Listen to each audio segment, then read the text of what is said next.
The battle to drive ISIS out of Mosul, Iraq's second largest city, has been described as the deadliest urban combat since World War II. Now, a new Frontline documentary premiering this week on PBS gives us an extraordinary inside look at the fight to liberate what was one of ISIS's most important territorial strongholds, filmed on the ground over the course of the entire 9-month battle. Frontline Mosul follows the experiences of 4 young soldiers in a squad of Iraqi special forces tasked with leading the fight. What follows is a stunning look at the high cost of the Iraqi victory, a victory that left Mosul largely in ruins and killed, wounded, and displaced thousands of the city's civilians. Here's a look.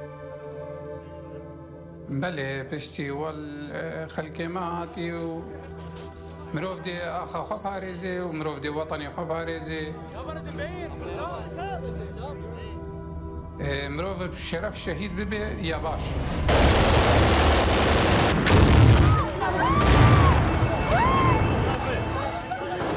يا خليني الحكم يا معوض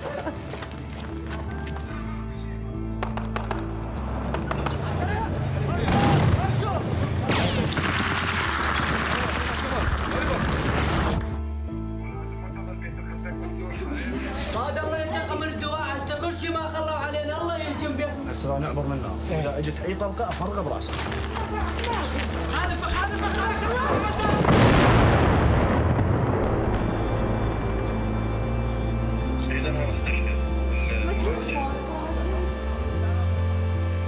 هنا انا اغلبيه وقتي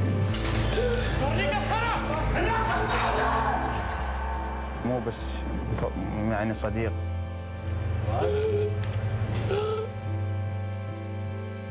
يجي حتى يدمر يعني ردت اخذ حق والدي قلبته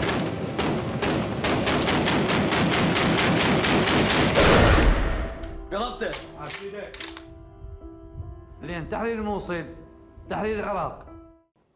And joining me now is Dan Edge, the senior producer of Frontline Mosul. Dan, thank you so much for joining us today from London. Thank you.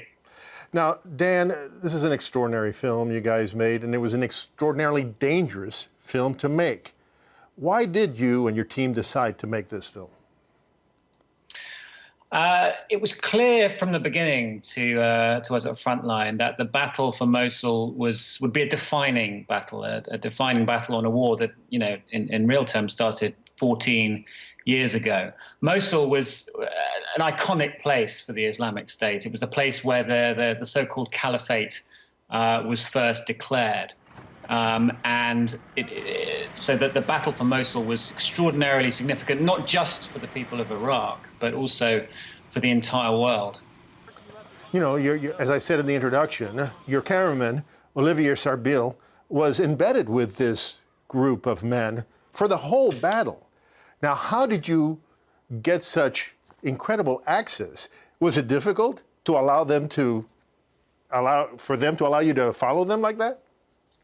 I must be fair to the director, French director Olivier Sarbil of this film. He went out there before he was working for Frontline actually, and got access to one particular unit of the Iraqi special forces, and not just access that we see quite a lot on the news, where a cameraman or a director will go in and spend a day or two with some troops. Olivier had a deep relationship with these guys to the point where they sort of forgot he was there. It was actually after Olivier's first trip to Mosul that I saw his footage. I happened to see his footage, actually. It was quite serendipitous. And it was the most extraordinary war footage I've ever seen. I'm not exaggerating. And a lot of that stuff passes through Frontline. And there was something utterly unique about what Olivier was doing there.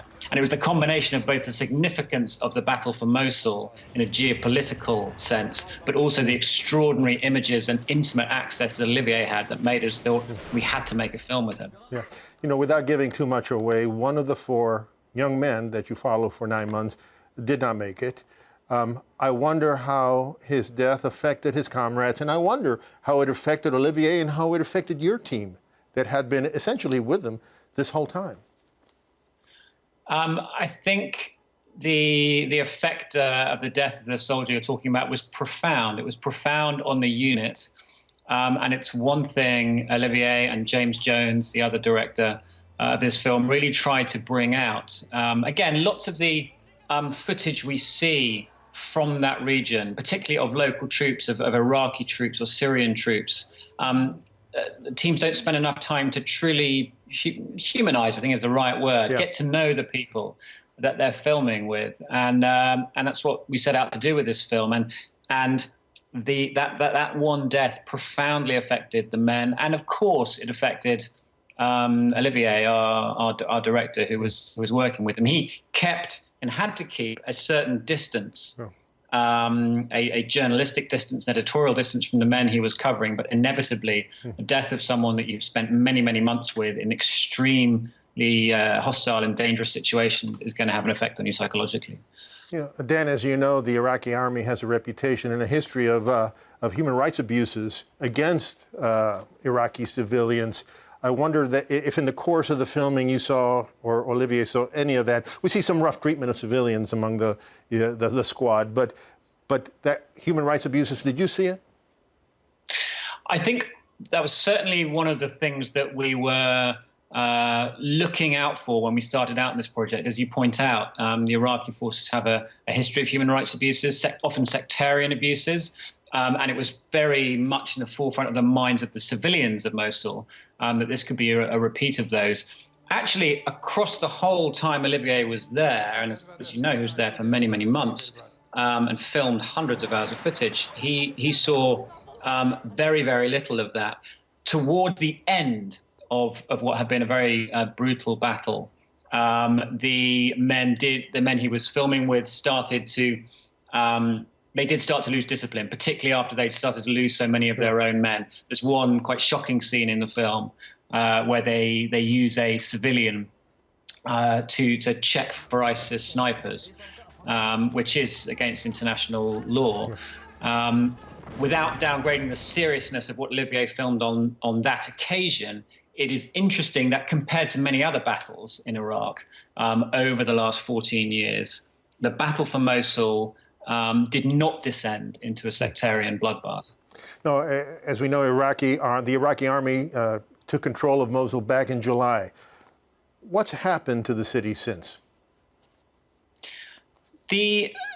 Another interesting thing about the Battle for Mosul is though there were US airstrikes, they were used relatively sparingly, particularly when we compare it to the Battle for Raqqa over the border in Syria, which has been largely demolished. So there's quite a lot of Mosul left standing. And even while our team was filming there, as the battle for the west of the city continued over the summer, people were coming back. Civilians were moving back into the east of the city.